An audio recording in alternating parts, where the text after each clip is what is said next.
Thank you. Well, evening, everyone, and welcome to session 5. We are looking this evening session and next Tuesday night at citizenship, but this evening it's citizens of the earth. And we begin with a reflection from the late Chief Rabbi Jonathan Sacks, who draws a very interesting distinction between citizenship in relation to the state and citizenship in relation to society. He writes, in relation to the state, citizenship is about voting, knowing our rights and understanding political structures. In relation to society, citizenship is quite different. It involves helping others, giving to charitable causes, volunteering, and community service. The distinction hopefully is helpful. We all live within a state and a society, and we are citizens, albeit maybe differently in both. Now, in Northern Ireland, people are British citizens or Irish citizens in relation to the respective states, with the rights and privileges and responsibilities of each. And if you are an Irish citizen, you are a citizen of the European Union, with all its rights and privileges.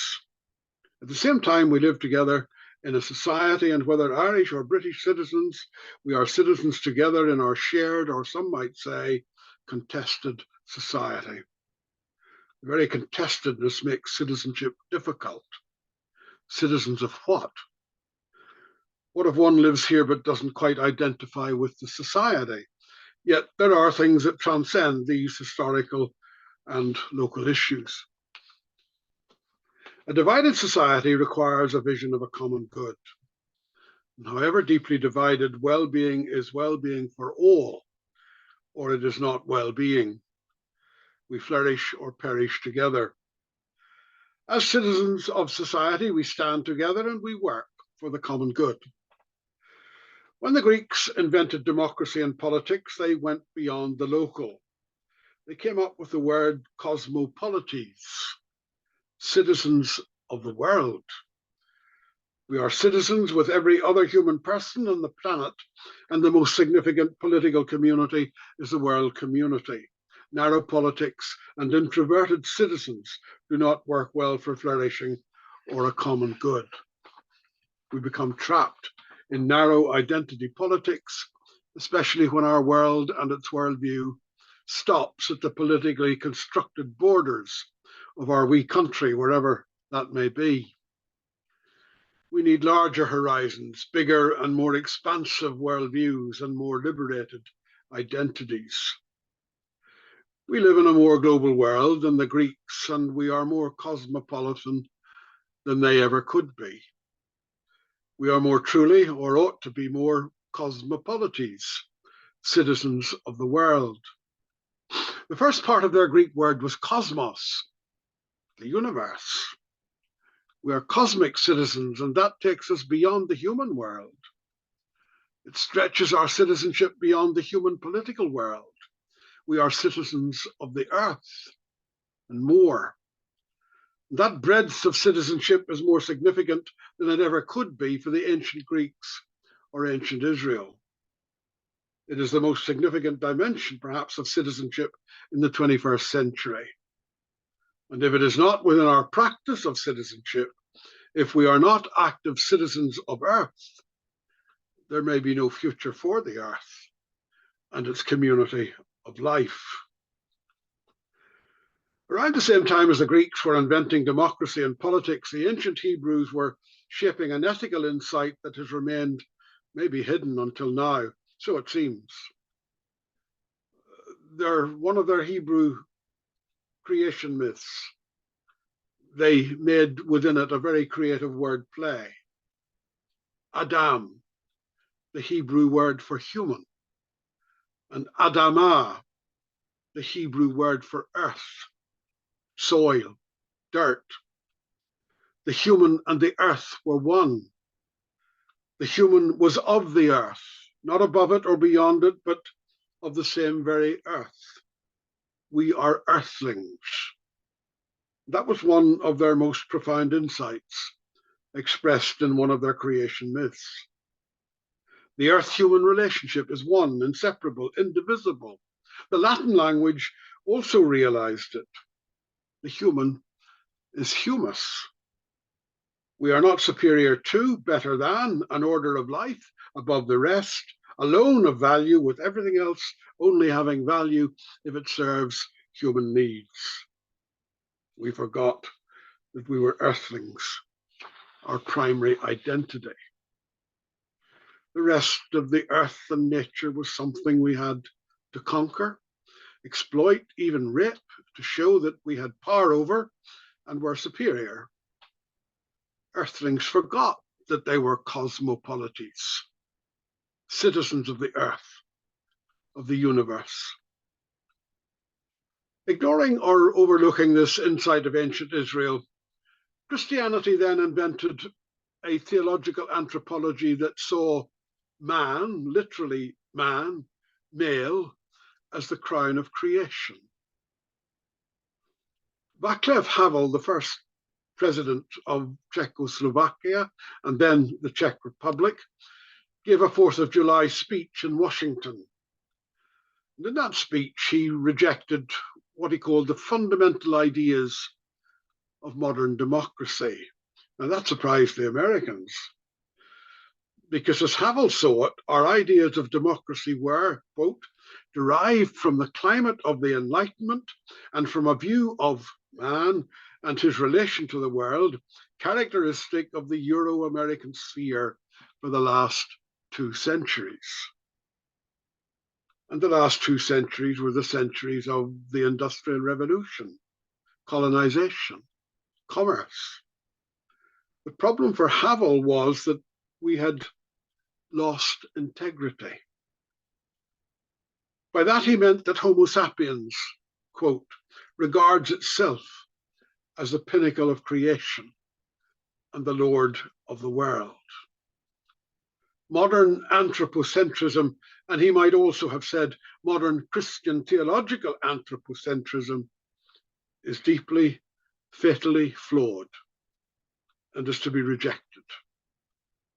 For Havel, we are born for belonging, and the lost integrity is the integrity of creation.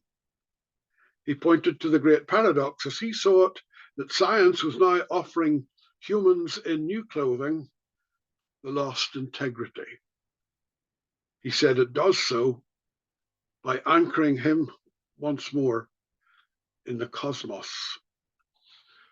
Well, Havel perhaps was right, but it was there all the time in one of those creation myths of Genesis.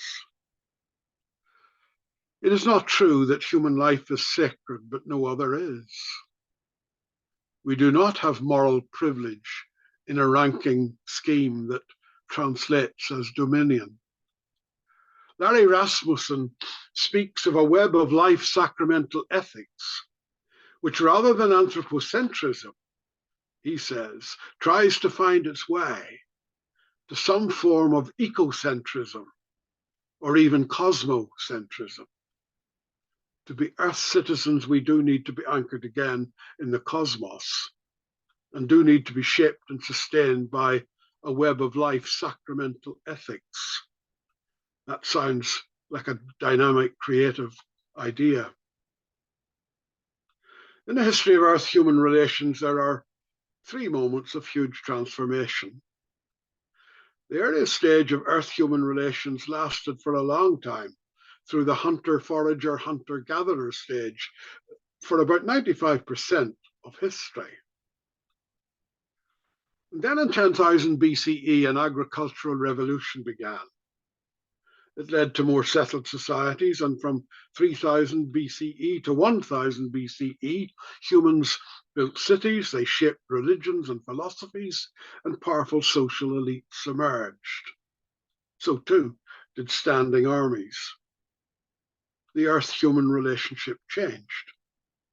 Now, man was mining and extracting, and the human population was now urban, and nature and territory were being dominated.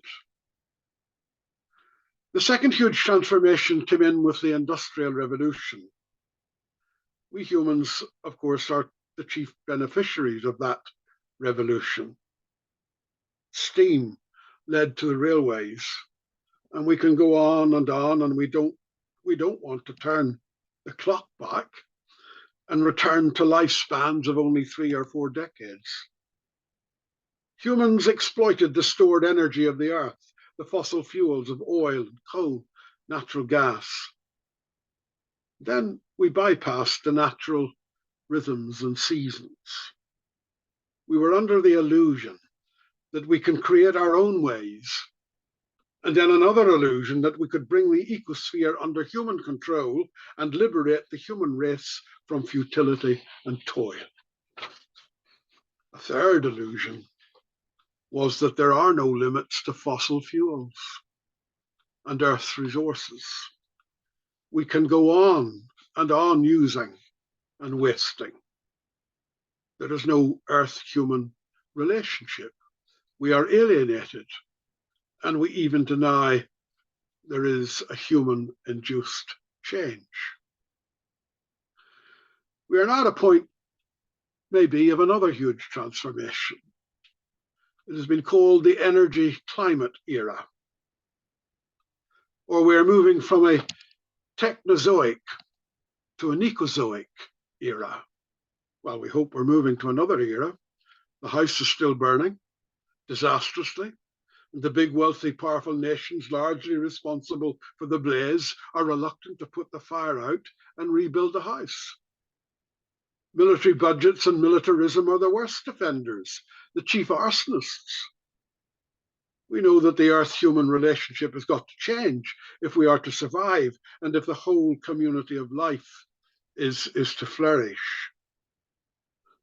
Been put this way, we are living in the most important and challenging moment in the history of Homo sapiens, more important than any of our wars, more important than our walk out of Africa, more important than any of our conceptual revolutions.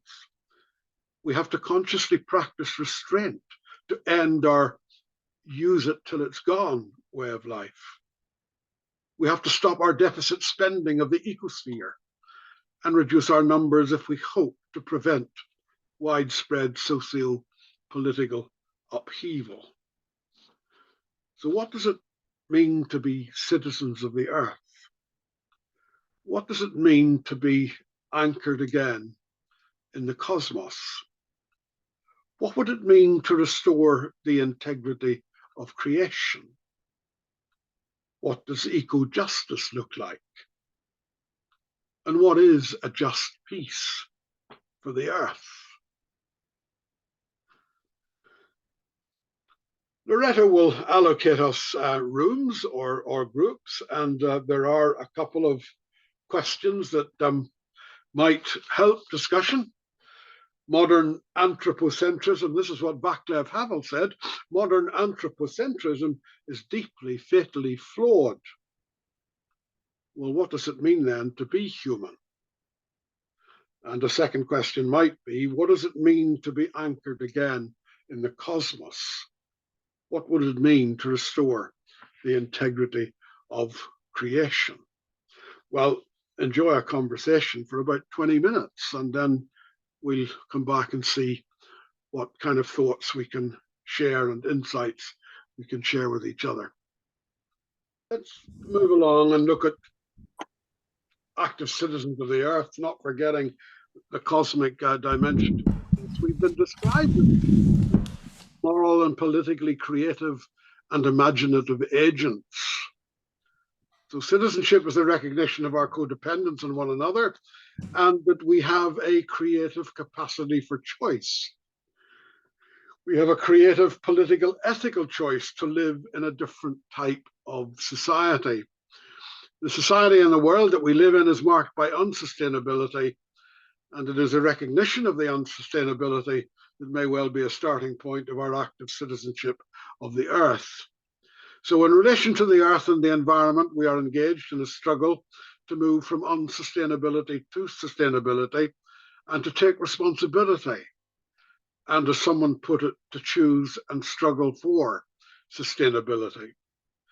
As citizens of the earth, we choose what has been described as sustainability citizenship action.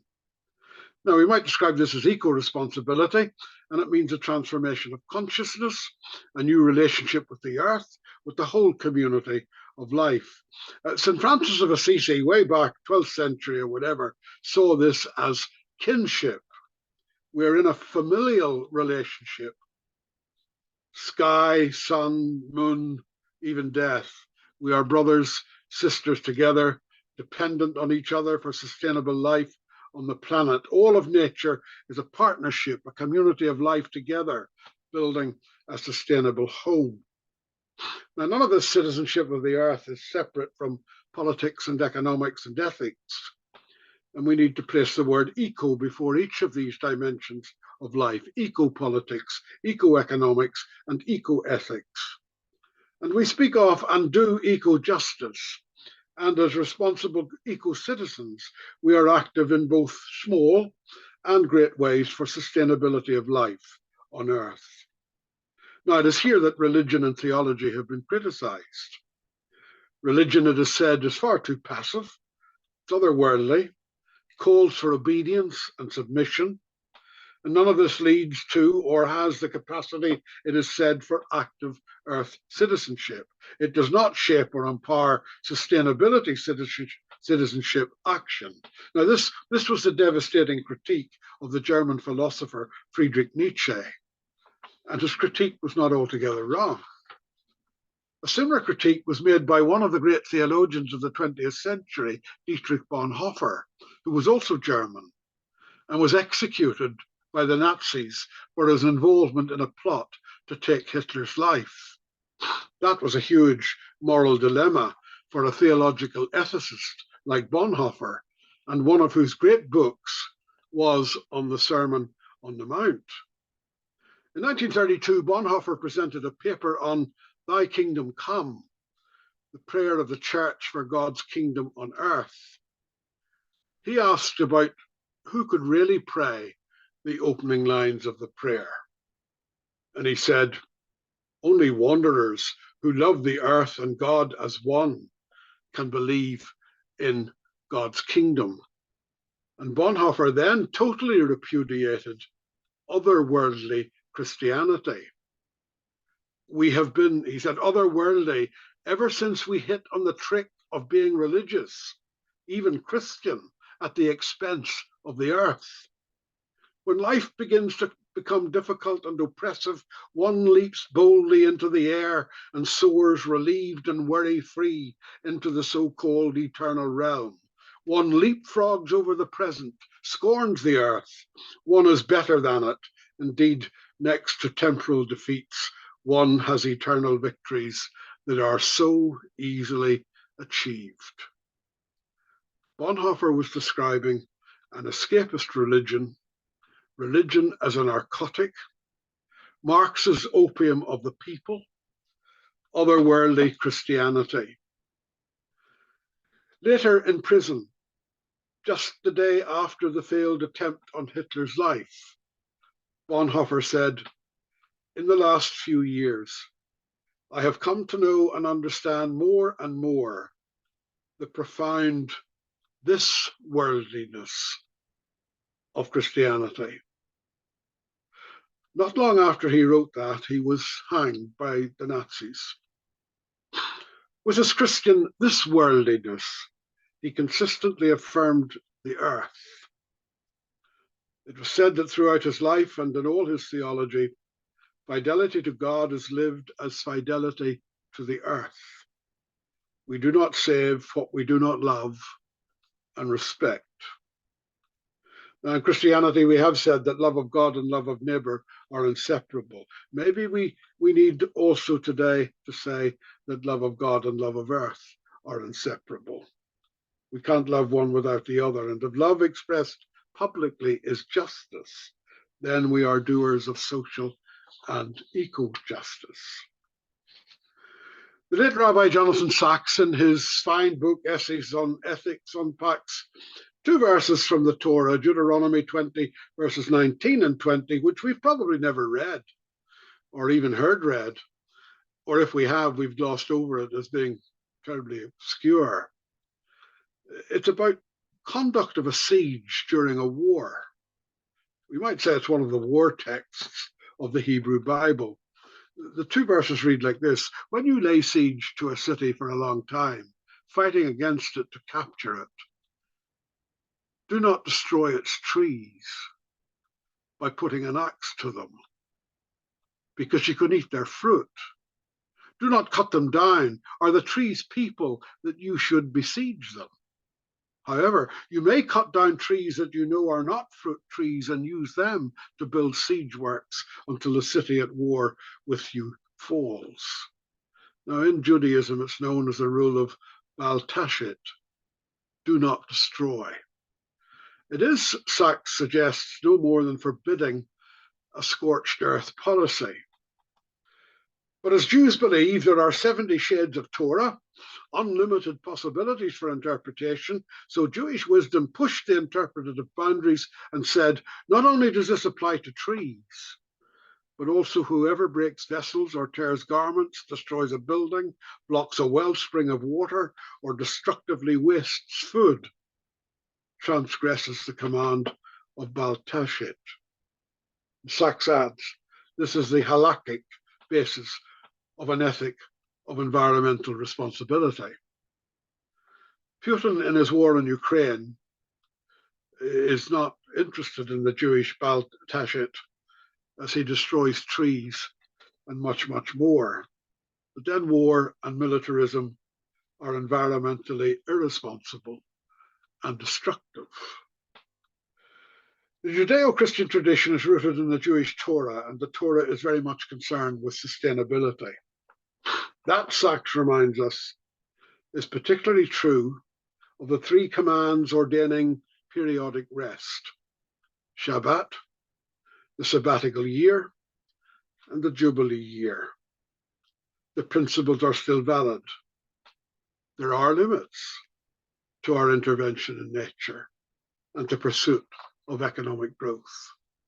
There is the integrity of nature and boundaries to human striving to dominate and control. We know now what perhaps the Deuteronomists didn't know, or perhaps they did, but we do know, quote, about the dangers to the Earth's ecology by the ceaseless pursuit of economic gain. We should expand our horizons of environmental responsibility for the sake of generations not yet born. Now, in the year 2000, an Earth Charter was produced and was adopted by millions of people around the world so that it might inform policies and legislation. And the Earth Charter was a declaration of fundamental values and principles for a just, sustainable, and peaceful global society in the 21st century. The Earth Charter had 4 pillars. 1, respect and care for the community of life. 2, ecological integrity.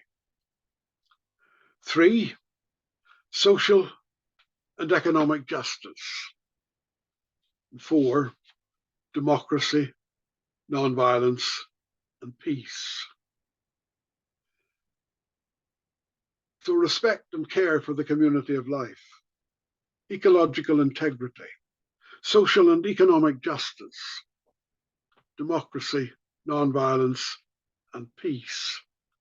The first 2 lead to the second 2 pillars, and the 4 pillars are inseparable. The Charter has been described as an important example of wisdom in the making, as the practical wisdom for ecological rather than industrial civilization. Wisdom's dream. Larry Rasmussen has written in his fine book, Earth Honoring Faith, Religious Ethics in a New Way. Wisdom's dream of a common earth ethic and the unity of humankind is at least as old as the Hebrew prophets, Confucius, the Buddha, and Plato.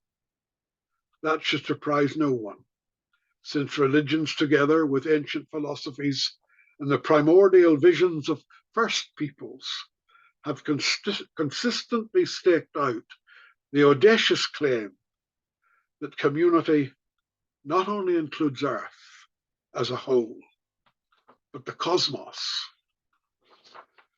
So the wisdom and the pillars of the Earth Charter and the wisdom of the ages can perhaps inform and shape us as active citizens of the Earth and indeed of the cosmos.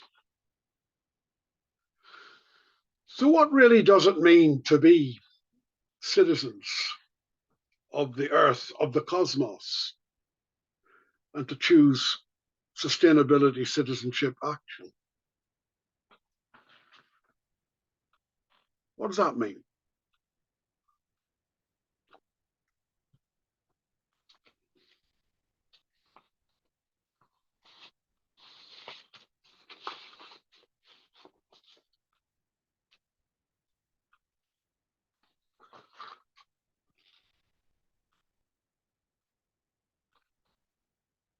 Or in what ways can the Earth Charter maybe shape us as citizens of the Earth and cosmos and shape our actions and shape our policies?